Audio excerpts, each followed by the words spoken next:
وزارت تندرستی تاجیکستان شام 12 فوریه خبر داد که در یک شبانه روز آخر در کشور باز 6 مورد سرایت شهروندان به ویروس نو کووید 19 ثبت شده. در این زمان 6 نفر از آنهایی که قبلا به این ویروس گرفتار شده بودند شفا یافتند. بر اساس آمار وزارت تندرستی شماره بیمارانی که تا شام 12 فوریه در تاجیکستان در شرایط خانه و بیمارستان تحت طبابت از کرونا ویروس قرار داشتند به تغییر یعنی 15 نفر باقی مانده است. در اول ماه فوریه شماره بیماران تا 80 نفر گفته میشد.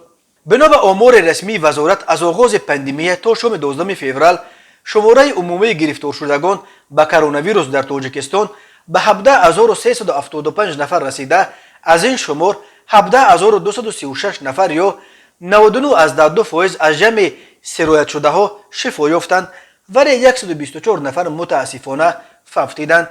از 21 ینور به این طرف در کشور در عموم 280 حالت سرایت کرونا ویروس رسما ثبت شده.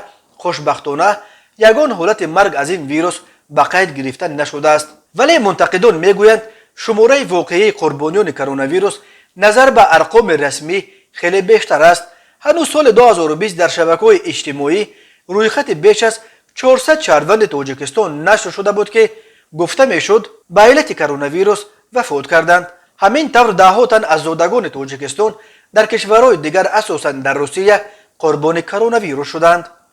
مقامات تاجیکستان واکسن را یک راه از همه مؤثر و علما اثبات شده پیشگیری از گسترش باز هم بیشتر پاندمی میشمارند. روز 11 فوریه در چارچوب برنامه کوواکس که سازمان جهانی تندرستی با مقصد تأمین دسترسی عادلانه کشورهای دارای و نادار به واکسن‌های ضد کرونا ویروس تأسیس داده است، به تاجیکستان باز 594,000 وایه واکسن آمریکایی مدرنا آوردند. این واکسن‌ها نیز به تاجیکستان رایگان داده شدند.